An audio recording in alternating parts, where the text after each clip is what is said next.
Bon, eh bien, bonjour à tous, premièrement. Donc, je suis Pierre-François Crenier, donc responsable marketing chez Borea.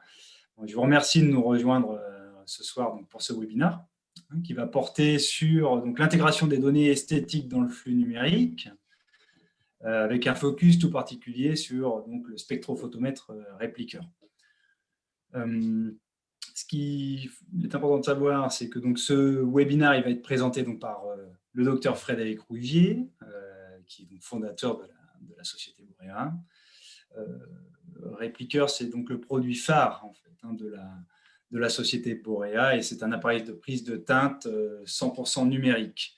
En effet, aujourd'hui, on vit dans une époque où les outils numériques, ils sont présents autour de nous pour nous apporter du confort de travail, du gain de temps, et puis de la qualité dans nos réalisations. Ça s'adapte au dentaire, mais ça s'adapte à plein d'industries finalement. Il y a plein de domaines.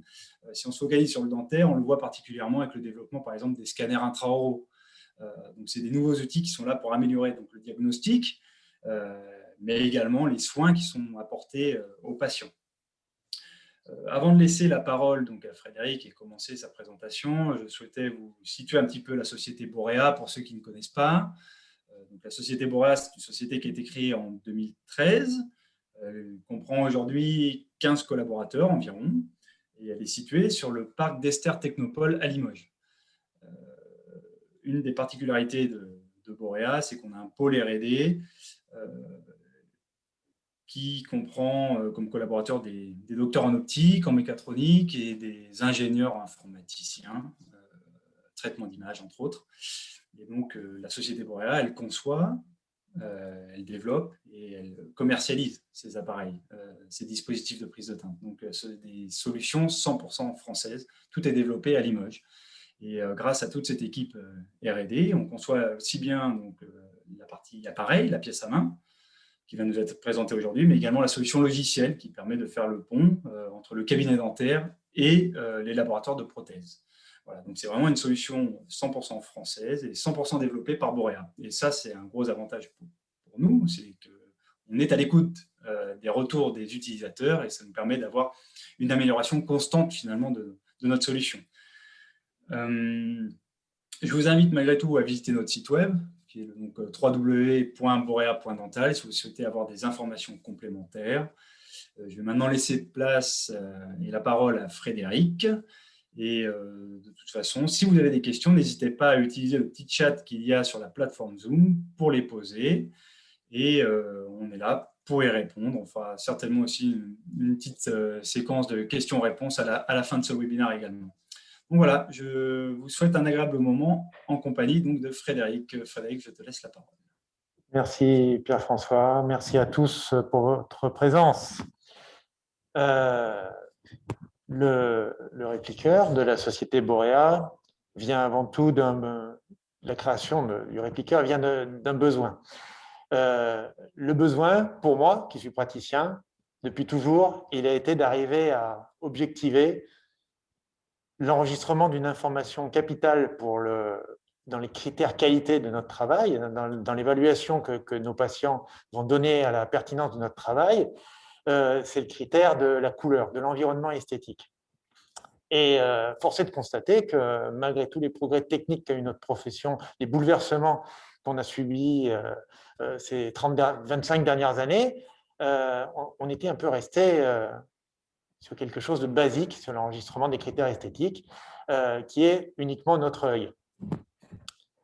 Donc, moi, depuis 2013, j'ai posé la question aux ingénieurs, à l'équipe technique que Pierre-François vient de citer, même si elle était plus petite au départ, de savoir comment on pouvait faire pour rendre objectif cette prise d'information, arriver à en fabriquer ce qu'on va appeler un fichier source, qui pourra être, dans un second temps, transmis sans déformation à notre prothésiste pour qu'on devienne enfin un donneur d'ordre régulier, un donneur d'ordre qui n'a pas de dépendance aux environnements externes. Donc, le répliqueur est une machine ultra simple qui a été conçu pour être utilisé sans apprentissage particulier et sans mise en œuvre particulière, qui va travailler donc dans le domaine du visible, c'est-à-dire sur des longueurs d'onde approximatives de 400 à 700 nanomètres, et qui va nous permettre d'établir un fichier source. Comment on faisait avant? Je ne vais pas m'étendre là-dessus. On le fait avec un teintier qui n'est qu'un comparateur qu'on va évaluer avec la pertinence de notre œil. Pour pouvoir avoir une bonne comparaison et pouvoir prendre une bonne couleur, je vais employer à dessein le mot de couleur, hein, plus que de teinte, il nous faut d'abord une situation idéale. Cette situation idéale, elle n'est pas toujours facile à rencontrer. Il faut un environnement neutre, une lumière neutre, de préférence du jour, ce qui n'est pas toujours possible, par exemple, à cette heure-là. Une qualité d'environnement lumineux qui soit déjà particulièrement constante. Même si on a ça, on n'obtiendra qu'un résultat subjectif. Le résultat subjectif, il va venir de nous-mêmes, de notre propre œil, de notre âge, de notre apprentissage. On est plus ou moins compétent de la couleur, de l'environnement, de notre âge, je l'ai dit. Donc, tout ça, moi, ça ne me convenait pas. Je ne voyais pas pourquoi on était obligé de rester à notre époque avec ces difficultés d'enregistrement et d'appréciation. Donc, on a travaillé pour mettre au point un système de mesure qui est concentré dans cette toute petite tête qu'on peut voir à l'image et qui va juste consister en une illumination de la dent, de la zone qu'on va enregistrer sur 6 longueurs d'onde différentes. Une illumination que je vais vous illustrer très rapidement sur un temps d'acquisition qui ne sera finalement que notre seule contrainte, c'est un temps d'acquisition d'un peu plus d'une demi-seconde.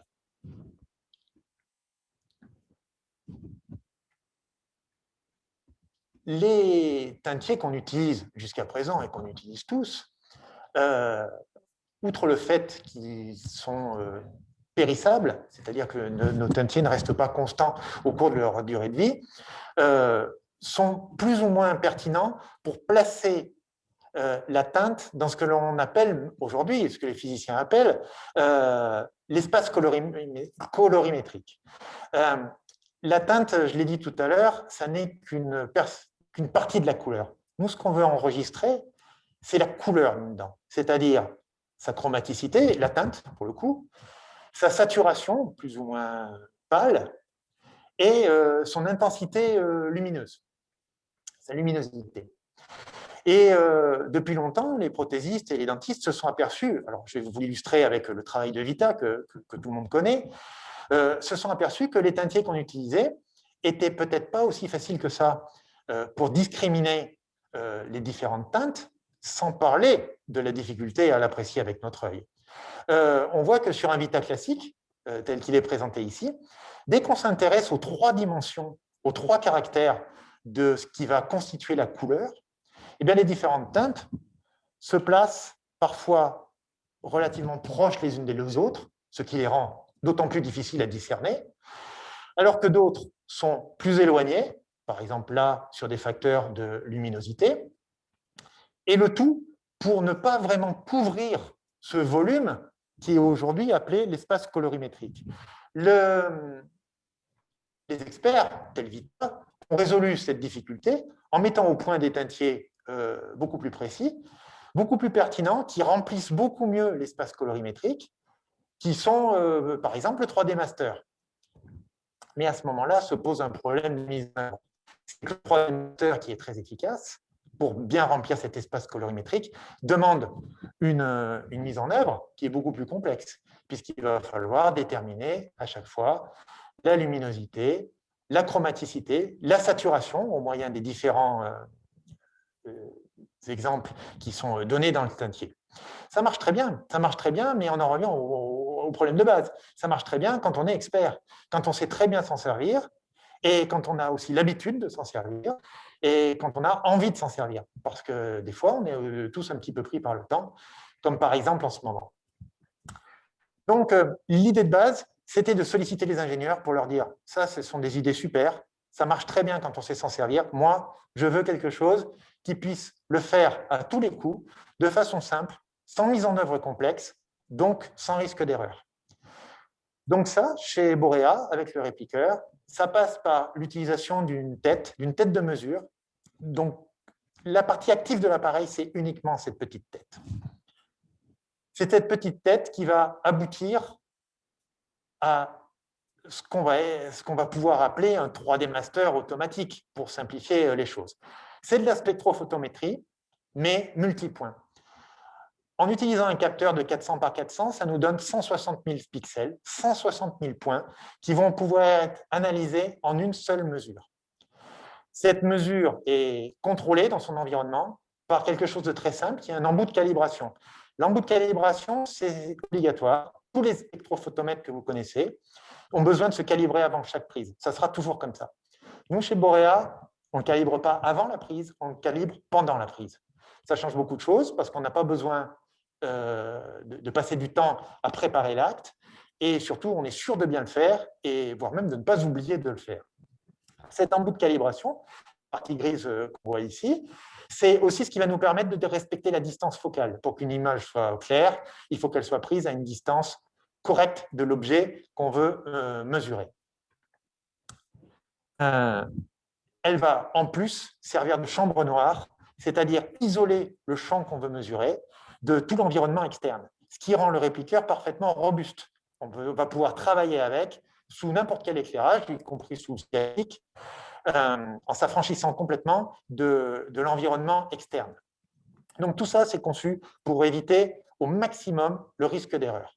Nous, ce qu'on veut, c'est prendre une teinte facilement pour définir une couleur précise et le tout avec un minimum de risque d'erreur. Je te coupe juste 2 secondes, Frédéric, pour revenir un petit peu à cette histoire d'embout là, dont tu parles, qui permet l'autocalibration. Est-ce que tu peux nous expliquer un petit peu, toi, comment tu fonctionnes en fonction du nombre de prises de teinte que tu réalises à peu près par jour? On voit qu'ils sont donc autoclavables. Comment ça se passe, toi, dans ton flux, en fait, par rapport à ça? Alors, cet embout est complètement autoclavable. Il est à usage unique dans la journée, puisqu'il va pouvoir être stérilisé à l'envie. Il est simplement clipsé sur l'appareil avec un détrompeur qui empêche de le mettre en malposition. Et c'est tout. Donc, moi, je vous conseille d'utiliser une quinzaine d'embouts. Une quinzaine d'embouts, c'est ce qui va être livré avec l'appareil. Ça représente 2 packs d'embouts pour pouvoir les stériliser à 105 degrés, de contrôler régulièrement l'intérieur, car en fait, la technologie de l'embout est à l'intérieur de l'embout, pas à l'extérieur. Là, je m'adresse plus spécifiquement aux utilisateurs, à ceux qui utilisent déjà le répliqueur. Toujours contrôler la qualité de l'embout par l'intérieur, et ce sera tout. J'espère avoir répondu à ta question, Pierre-François. Oui, bien sûr. Donc, à ce moment-là, une fois l'acquisition de 0,7 secondes réalisée, la machine va établir un fichier source. Le fichier source, c'est ce qu'on voit maintenant à l'écran. C'est en même temps une analyse sur la dent complète. Un algorithme va définir, pour ceux qui utilisent par exemple des Vitablocs, enfin n'importe quel bloc d'ailleurs de céramique moderne, l'algorithme va déterminer le bloc le plus proche de la teinte moyennée, on va dire, traitée par l'algorithme en fonction des zones les plus essentielles. L'algorithme fait autre chose qu'une moyenne. Il s'intéresse à la zone la plus essentielle d'un point de vue esthétique. Mais ça va aller sur une analyse en 3 zones, une analyse en 9 zones, en fait, une analyse pixel par pixel. Comme je l'ai dit précédemment, 400 par 400, ça nous donne 160 000 pixels. Mais ce n'est pas tout. On n'a pas uniquement besoin de la teinte pour déterminer la couleur. On a aussi besoin de la translucidité. L'appareil, la technologie Borea, est la seule qui permette par ces brevets, de déterminer la translucidité vraie. C'est-à-dire que l'appareil, le capteur CMOS, qui va recevoir la lumière réfléchie sur la dent mesurée, va déterminer les vraies zones d'acquisition, les vraies zones de translucidité, là où la lumière est passée à travers. Et au final, ce fichier source, qui s'illustre de cette façon, va nous permettre, quand on va utiliser la plénitude de ces capacités, de s'intéresser à ce que vraiment nous donne le 3D Master. Le 3D Master, on l'a dit, regarde où se place la couleur dans l'espace colorimétrique. Eh bien, avec le répliqueur, pixel par pixel, simplement avec votre souris, en choisissant un point de la dent, le dentiste, mais surtout le prothésiste, qui est en fait le receveur de cet ordre qui a besoin d'être si précis, va pouvoir savoir de quelle façon est analysée la luminosité, la chromaticité et la saturation. Le tout pour définir malgré tout une valeur standardisée, on va dire, pour savoir si on mesure une teinte pure à tel endroit, à l'endroit qu'on a choisi par la souris, ou une teinte s'éloignant du teintier vrai, c'est-à-dire qui va devoir être maquillé. Cette information apparaîtra uniquement par un bar graphe simple pour nous dire si on est dans le domaine de la vérité par rapport à la teinte d'origine, la zone verte, un domaine qui s'éloigne un petit peu d'une teinte existante sur le teintier qui est dans une zone jaune, qui va être seulement perceptible par un œil vraiment expert, ou si on est vraiment hors du champ teintier, c'est-à-dire dans une zone qui va avoir besoin d'un vrai maquillage.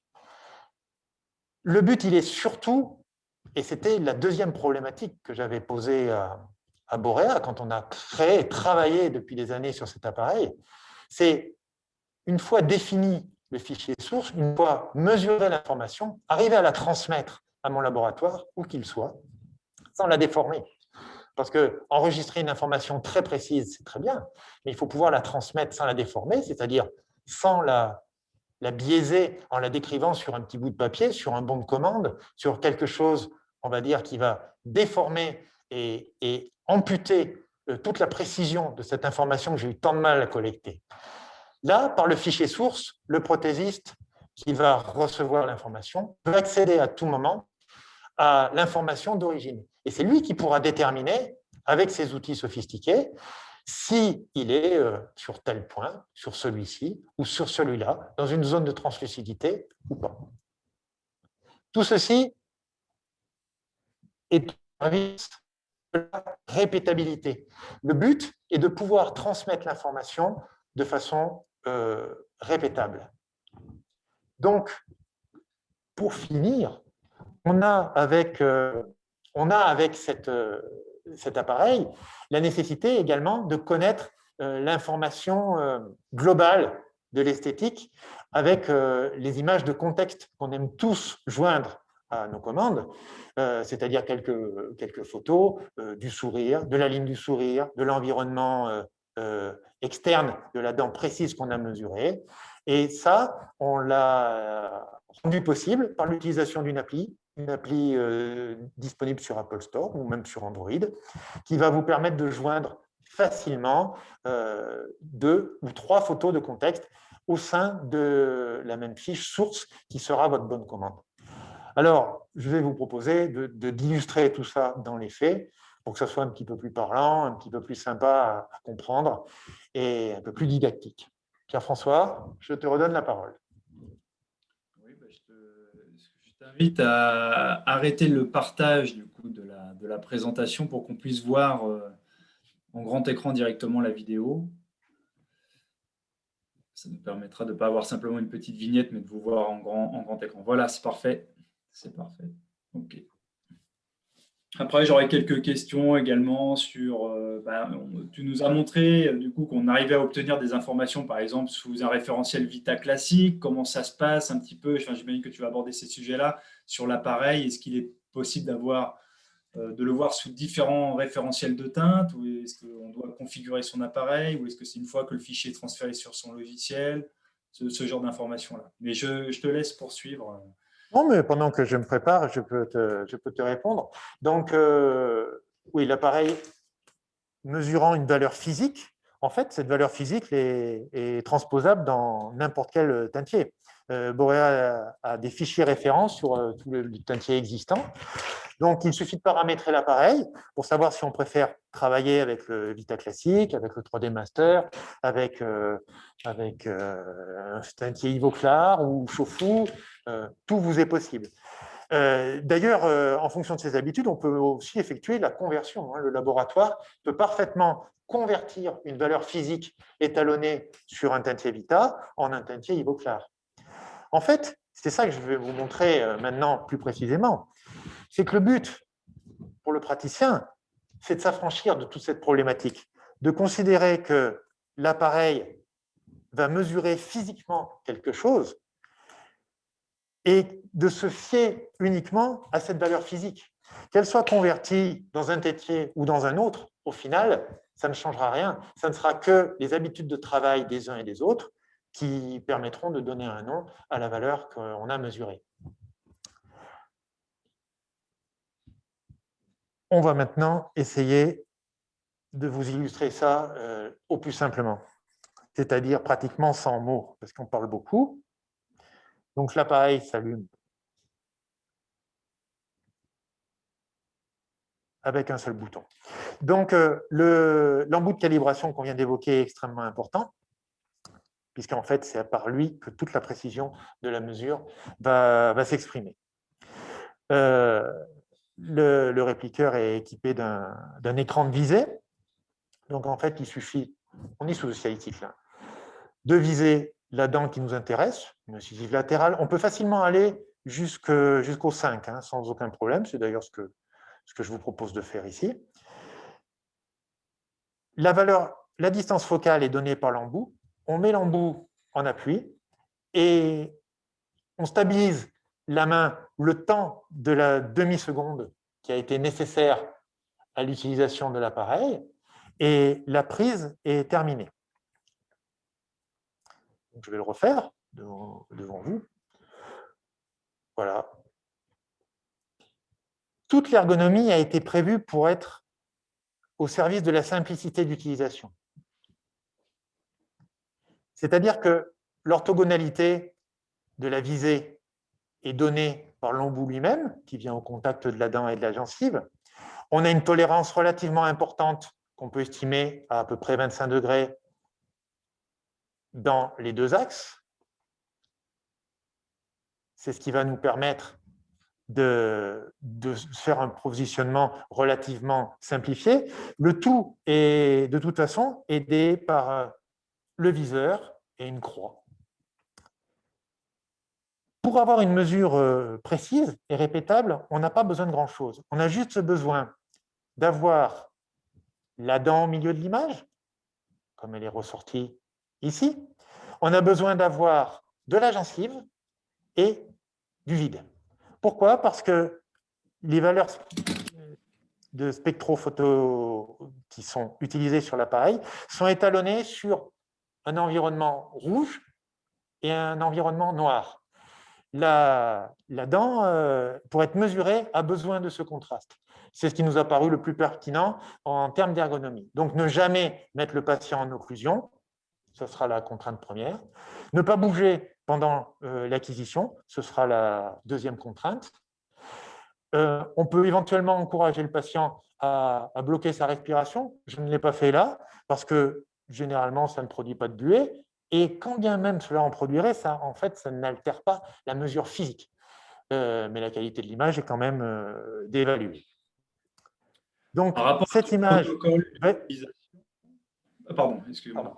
Par rapport à ton protocole d'utilisation, quelle dent tu analyses? C'est-à-dire, lorsque tu as besoin de faire une restauration, quelle est la dent de référence que tu sélectionnes et laquelle tu décides d'analyser? Alors là, on revient on revient dans le cadre d'un enregistrement de couleurs classique, finalement. La problématique avec le répliqueur n'est pas autre que celle d'un teintier classique. On va plutôt essayer de prendre la dent homologue. Hein. Si on a besoin de fabriquer une 12, on va s'intéresser à la 22, bon, à condition qu'elle soit exploitable. Mais généralement, on prend la dent homologue. En pouvant avoir une utilisation simple de la deuxième prémolaire, qu'elle soit mandibulaire ou maxillaire, à la deuxième prémolaire, on va trouver de quoi prendre la référence de la dent qu'on veut fabriquer, de la dent ou de la prothèse entière, hein, d'ailleurs, qu'on veut fabriquer. Donc, en rajoutant les photos de contexte, de toute façon, notre laboratoire a déjà l'élément. Il va comprendre également si la prise de teinte a été choisie au bon endroit. Mais au total, on prend généralement la dent homologue. Il y a également souvent un retour, une question qui revient régulièrement, qui est au moment de la prise de teinte, est-ce qu'il y a un traitement particulier à faire sur la dent de référence avant l'analyse, ou est-ce qu'on la laisse naturelle, c'est-à-dire un petit peu humide et vraiment dans les conditions Alors, on la laisse un petit peu, on la laisse un petit peu humide. Le but est d'enregistrer le contexte vrai, tel qu'il est. Notre laboratoire, derrière, va s'efforcer, dans tous les cas, d'obtenir un mimétisme. Donc, en ayant la surface réelle de la dent, l'aspect de la surface réelle, on va pouvoir généralement considérer qu'il aura les meilleurs éléments pour obtenir le mimétisme qu'il recherche. Il va voir lui-même le degré de brillance qui va apparaître. De toute façon, le répliqueur va mesurer, va faire une analyse spectrale à partir d'une image polarisée. Quelque chose que je n'ai pas dit tout à l'heure, mais le fait de polariser l'image va supprimer en fait tous les points de brillance. Quelle que soit l'angulation, l'incidence de l'éclairage qu'on va utiliser, tant qu'on reste dans les 20-25 degrés de tolérance que j'ai évoqué, ça va nous éviter toute surbrillance. Donc l'état de surface va être de toute façon standardisé, on va dire, par la polarisation de cette image.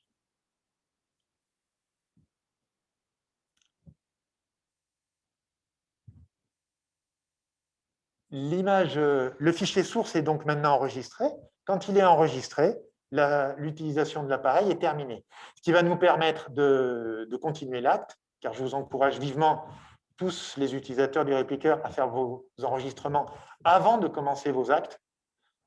La taille, la prise d'empreinte. Pourquoi? Parce que c'est le meilleur moyen de s'affranchir d'un quelconque saignement. Donc, l'appareil va pouvoir stocker jusqu'à 40 images par jour.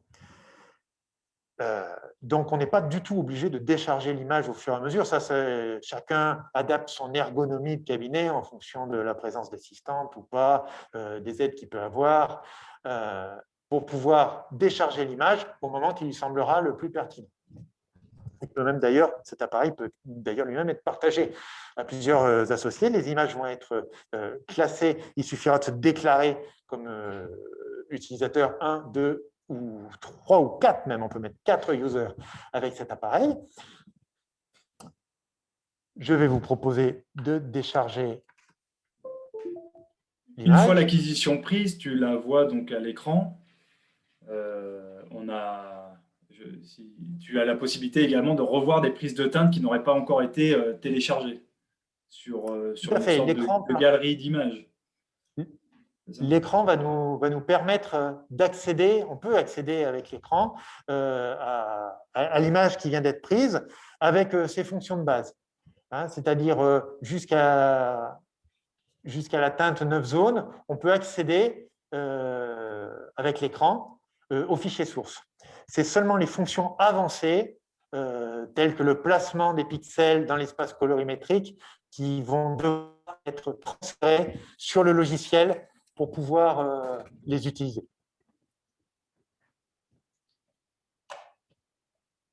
Je t'écoute, Pierre-François, si tu as d'autres questions.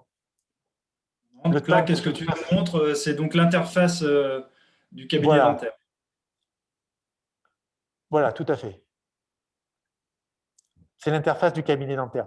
Ce soir, l'objet était vraiment de montrer l'utilisation de l'appareil en bouche, hein. C'est-à-dire la première partie de la fonction du répliqueur qui est l'enregistrement de l'information.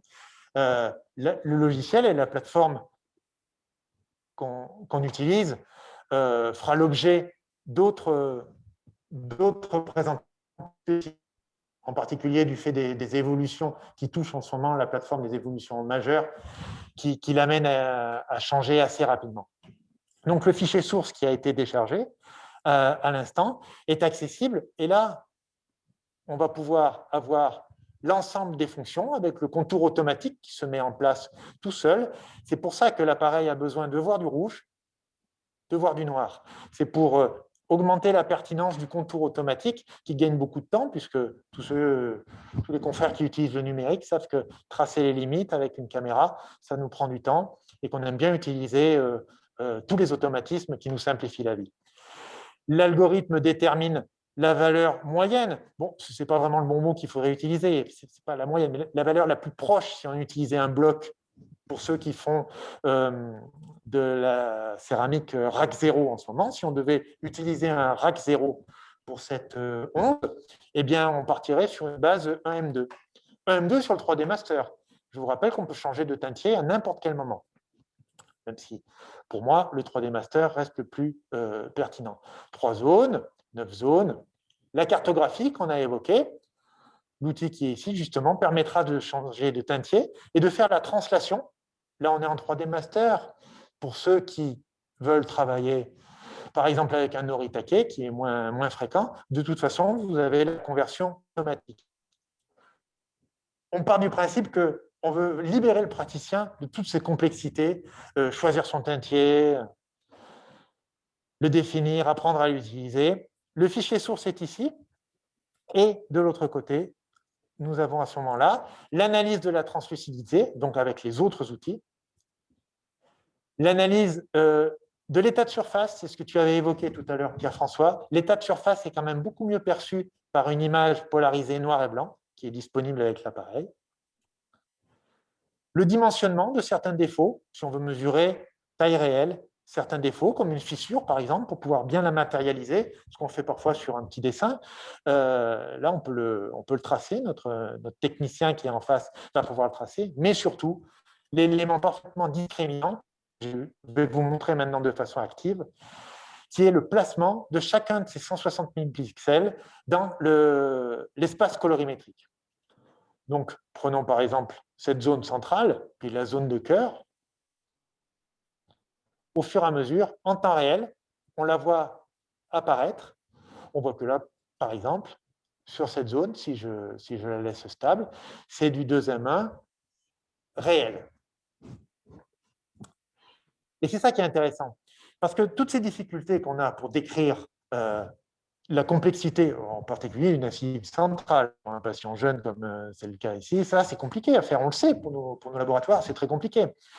Eh bien, l'idée du répliqueur, c'est de s'affranchir de cette difficulté de description de l'information, c'est de donner l'image source pour qu'au labo, le technicien puisse très simplement, sur sa paillasse, uniquement en se baladant avec sa souris, savoir les teintes de cœur, les teintes de collet, telles qu'elles sont ici. Est-ce qu'elles sont dans le teintier? Est-ce que ça va avoir besoin d'être maquillé? Je vous rappelle que dès qu'on est dans le rouge, ici, c'est qu'on a besoin de maquillage. La translucidité, quelle est la translucidité de cette centrale? Quelles sont la taille des zones de translucidité qui sont ici? Là, elles sont matérialisées. Tous ces petits détails qui sont complexes à enregistrer et encore plus complexes à transmettre, à moins d'être un très très bon dessinateur et un artiste, et d'avoir le temps de l'être, parce que ce n'est pas le cas de nous tous, eh bien, on les envoie par le fichier source. Retenez que ce fichier est manipulable par le laboratoire. Il ne reçoit pas l'information brute. En utilisant la plateforme, il reçoit l'information qui peut travailler. Et c'est ça, en fait, que nous apporte le bienfait majeur que nous apporte le numérique. Quand on lui envoie une empreinte numérique, notre laboratoire peut modifier les limites si ça ne lui plaît pas, et les limites qu'on a tracées. Eh bien, avec le répliqueur, l'enregistrement de la couleur et des facteurs esthétiques globaux, et il n'a pas besoin de nous interroger pour qu'on lui décrive plus précisément s'il en ressent le besoin. Il a le fichier source. Et tout ça en un peu plus de 0,5 secondes. La prise de l'enregistrement a pris 0,5 secondes. C'est ça qui nous permet d'être précis et d'être répétable. Et je vais finir en illustrant le complément d'information qu'on peut avoir simplement avec l'application qui a été développée pour la simplicité. Pour ceux qui sont plus perfectionnistes, ce que je suis en train de faire est parfaitement faisable avec un appareil photo numérique. Hein. Mais déjà avec l'application, on peut tout à fait transmettre des photos de contexte que je viens de faire très simplement, tout en vous parlant, les rajouter dans la fiche de commande uniquement ici, même si ce ne sont pas les bonnes, parce qu'on n'a pas... Voilà. Les photos de contexte qu'on peut rajouter, ce n'est qu'une illustration, mais en quelques secondes,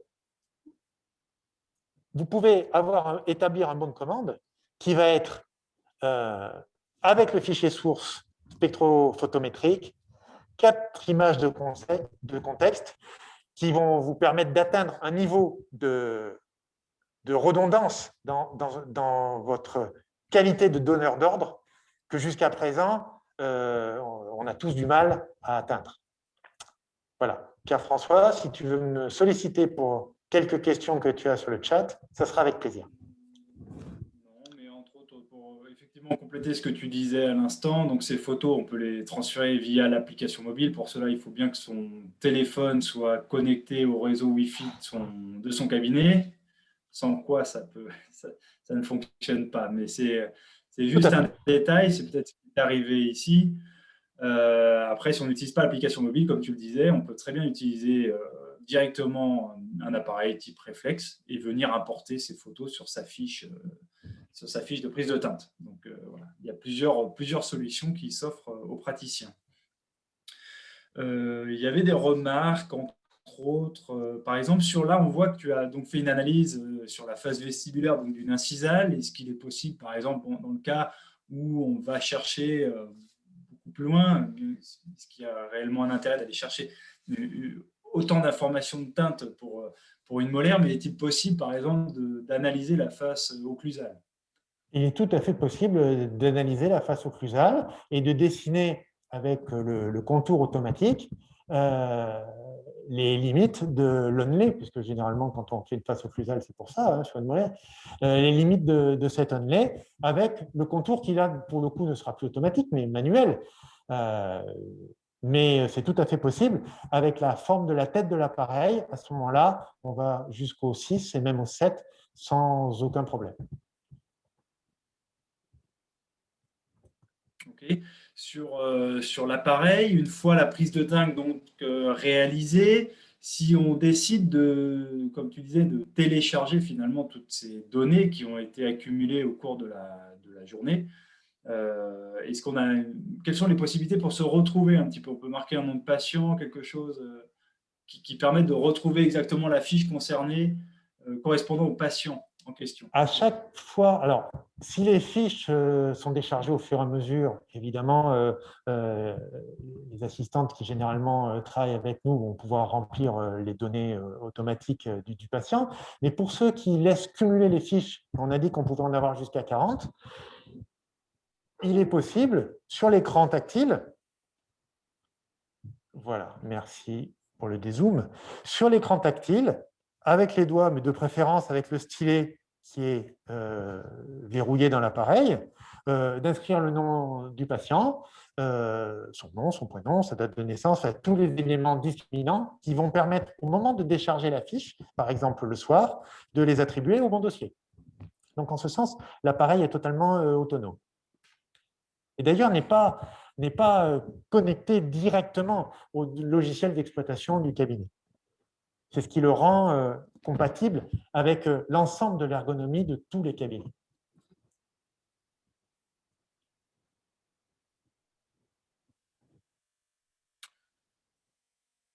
pas s'il y a des Je t'écoute, questions Bertrand. complémentaires. Il ne faut pas hésiter, si vous le souhaitez, à utiliser le chat donc, de la plateforme Zoom pour poser vos questions.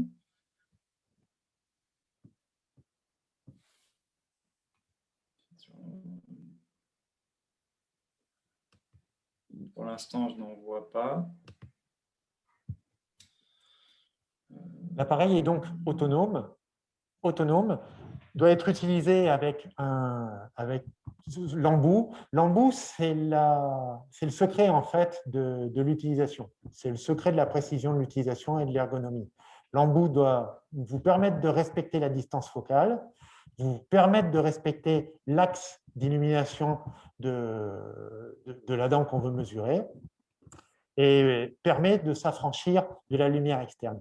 À partir du moment où l'embout est correctement placé et correctement utilisé, le risque d'erreur est très très faible. À noter que de toute façon, l'appareil va lui-même vous protéger du risque d'erreur. Si on bouge pendant le temps de prise, qui est une demi-seconde, c'est à la fois court et long. Une demi-seconde, ça demande un peu de précision. Il ne faut pas bouger pendant une demi-seconde. Mais il y a un détecteur de mouvement dans l'appareil qui vous le dira. Donc, la prise ne pourra pas être biaisée. L'appareil va vous dire de lui-même que les 6 images qui ont été réalisées dans les 6 longueurs d'onde différentes ne peuvent pas se superposer correctement. De même, les défauts d'axe vont induire une entrée de lumière, puisque la chambre noire qui est faite par l'embout va fuir, ne va plus être suffisamment précise pour obtenir un bon contraste, et à ce moment-là, l'appareil vous le dira. Donc, le répliqueur est vraiment conçu pour l'utilisateur. Il est conçu dans le sens d'une simplicité, d'un système qu'on va pouvoir dire plug and play, pour éviter au maximum tout ce qui peut perturber l'enregistrement de cette couleur qui est si complexe par ailleurs.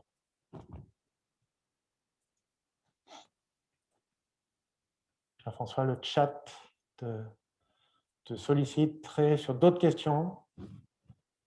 Le chat que je ne vois pas, hein, je précise. Je l'ai là, il n'y a pas d'autres questions. Je répète, hein, si vous le souhaitez, n'hésitez pas. C'est l'occasion de poser les questions à un utilisateur averti, si vous le souhaitez. Est-ce que tu peux nous parler un petit peu, je ne sais pas moi, comment ça se passe vis-à-vis peut-être de ton laboratoire, quelqu'un qui en fait l'acquisition aujourd'hui d'un appareil répliqueur, est-ce que c'est clé en main, comment ça se présente exactement? Parce que c'est la mise en place d'un nouveau flux, même si tu nous as expliqué que c'était quelque chose d'assez simple. Est-ce qu'il y a une petite courbe d'apprentissage ou voilà, Bien sûr, il y a une courbe d'apprentissage. Tout dispositif a besoin de sa courbe d'apprentissage. Elle a été évaluée pour être la plus simple possible, mais cependant, il en faut une surtout pour s'affranchir de nos vieilles habitudes, de notre communication avec le laboratoire. C'est-à-dire, il faut accepter de faire confiance à ce qui est une mesure physique. Donc, ne pas chercher à la comparer avec autre chose, parce que ce n'est pas le but en soi de l'appareil. Le but premier, c'est de transmettre l'information.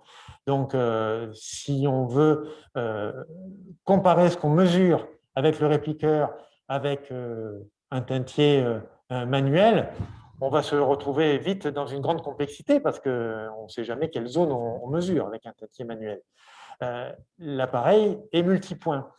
Donc, non, la courbe d'apprentissage principale, c'est d'arriver à se dire que ce qu'on veut, c'est transmettre une mesure physique et qu'on a une mesure physique qui est évaluée, pertinente, reproductible. La deuxième partie de ta question, je le devine, c'est de savoir de quoi on a besoin pour la mise en œuvre. On a besoin de l'appareil, on a besoin de sa plateforme logicielle qui devra être installé également dans le laboratoire. Chaque utilisateur du répliqueur fait l'acquisition d'un pack dans lequel il y a l'appareil et l'équipement logiciel pour lui et pour son laboratoire. Très bien. Je pense qu'on a abordé toutes les questions, parce que je n'en vois pas d'autres sur le chat. Je vois vois qu'on a respecté également le temps imparti, donc c'est parfait. Voilà, c'était l'idée première de rester dans ce temps pour parler de la première fonction de l'appareil.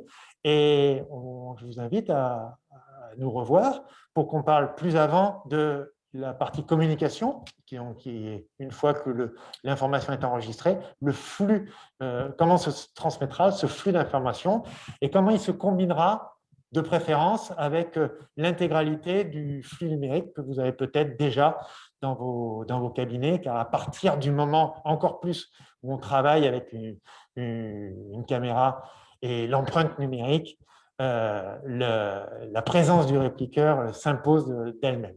Mais ce sera l'objet d'une autre communication qu'on va vous proposer dans très peu de temps. Jean, pendant que tu parlais, on a eu une question également là, qui vient d'apparaître. C'est une question en anglais de la part de Stein qui nous pose la question suivante. Donc c'est un utilisateur donc, de l'appareil déjà, du répliqueur. Et il disait que donc, la remarque qu'il avait était que sur certaines prothèses qu'il avait reçues, lui percevait une teinte trop claire. Il se posait la question, est-ce que cela vient tout simplement de ma propre perception?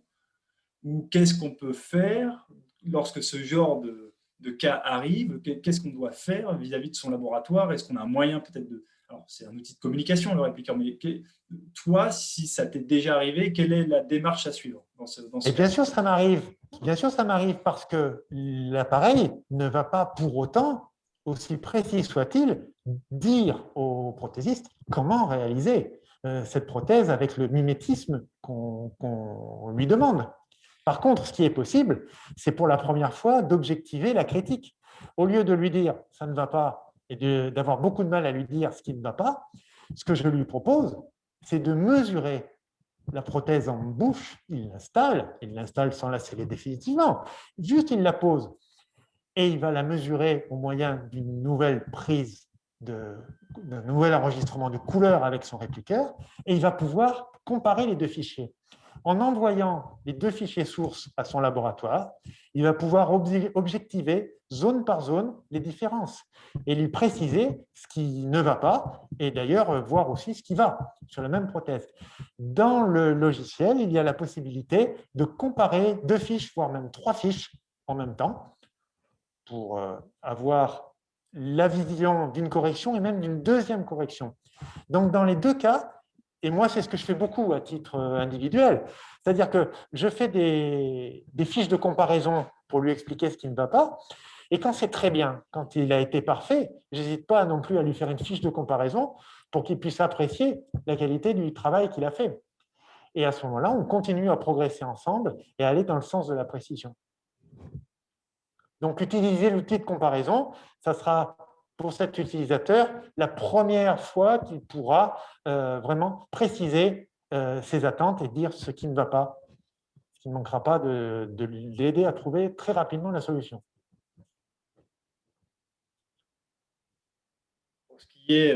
D'accord, merci pour ta réponse. Pour ce qui est de l'utilisation du répliqueur, elle fonctionne donc, pour des restaurations prothétiques, mais ça fonctionne également pour la restauration directe? Ou est-ce que toi, tu as l'occasion de l'utiliser dans ce cas-là également? Alors, le but vraiment, c'est de l'utiliser dès qu'on a besoin de définir la couleur. La couleur, moi, je l'utilise tout le temps. Je l'utilise pour définir la couleur de mes restaurations fixes, mais aussi, on fait toujours encore quelques prothèses adjointes partielles. Quand on utilise des dents du commerce, choisir la bonne dent du commerce, ça va beaucoup plus vite avec le répliqueur. Alors là, pour le coup, on va tomber sur la référence parfaite, puisqu'on ne peut pas adapter les dents du commerce. Mais pour aussi le choix du composite.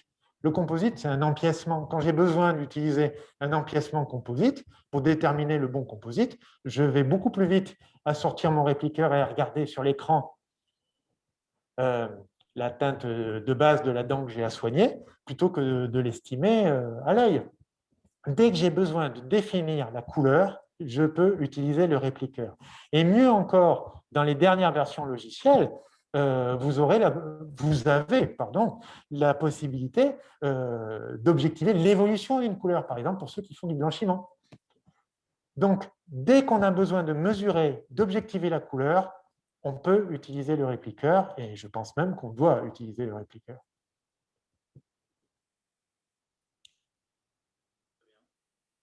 Merci pour toutes ces explications, en tout cas. Je vois qu'on n'a pas plus de questions.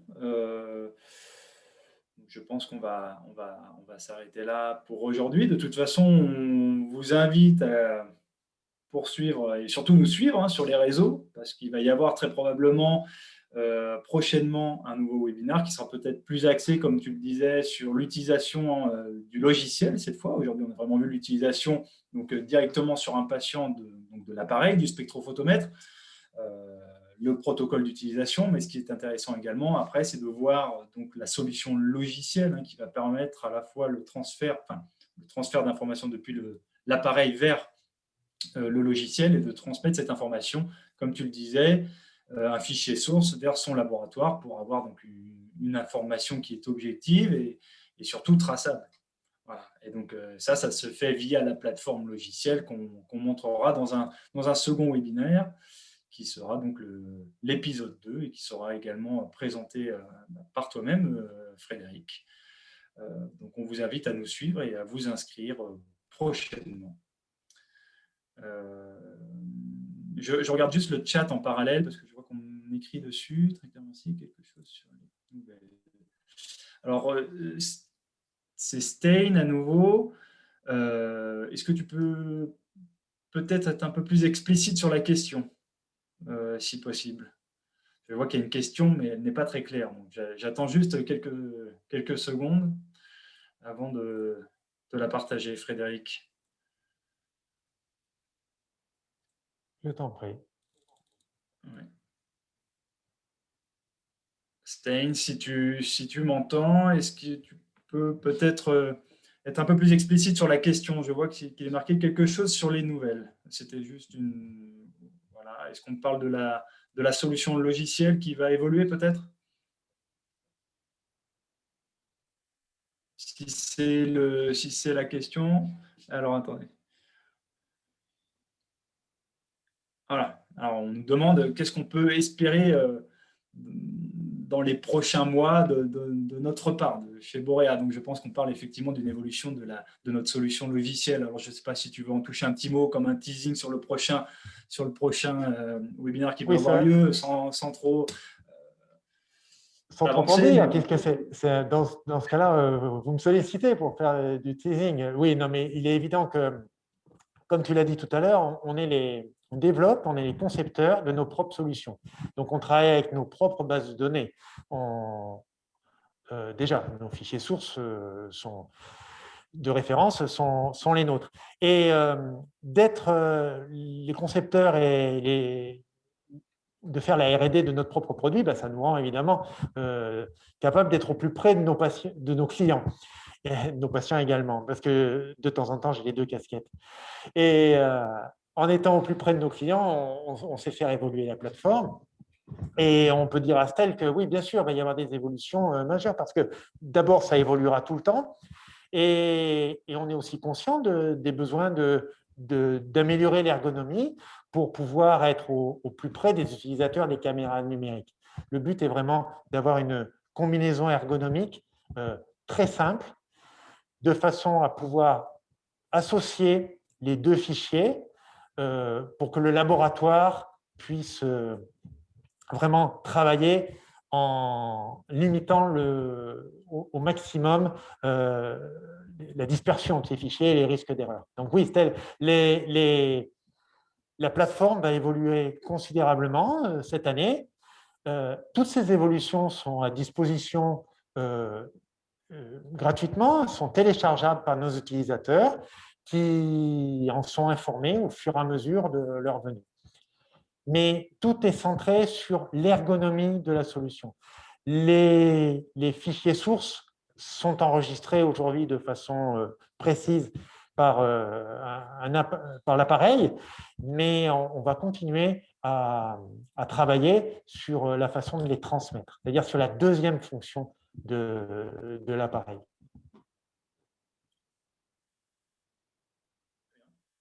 toute façon, ce sera le thème du prochain webinaire, comme on le disait juste précédemment. Et ça sera sûrement le C'était thème du prochain webinaire, puisque cette année, malheureusement, avec la crise sanitaire, on n'a pas beaucoup de possibilités de communication physique. Donc, toutes ces évolutions seront directement en ligne et feront l'objet d'une communication qui se fera en ligne par l'intermédiaire de webinaires très prochains.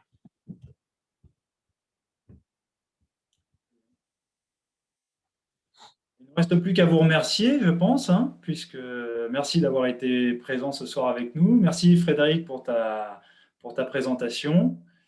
Et puis vraiment, je vous invite donc à nous suivre et à rester en alerte donc, sur le prochain webinaire qui peut avoir lieu très prochainement.